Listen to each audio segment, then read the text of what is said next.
Vienas skaniausių salotų, žiūrim kaip pasigaminti.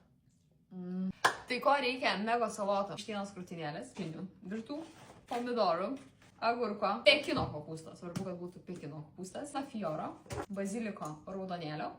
Vienas ingredientas, ko reikia šitoms salotoms, jog jos būtų pačios skaniausios ir pačios geriausios, jokie kiti majonezai, apart Hellmann's, negalės sukurti to skonio su mega salota.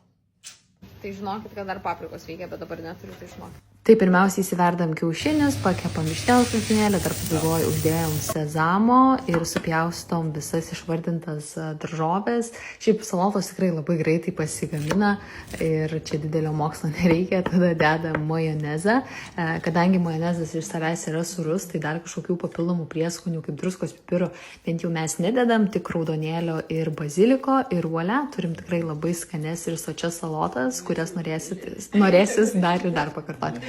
Tai va, išsisaugokit, nes tikrai labai vertas dėmesio. Ir va, prašau, valgau puodais. Aš žinau, kad skonis grinai kaip megui valgyčiau šruose. Labai skoniai, nekomenduoju. Labai sveika.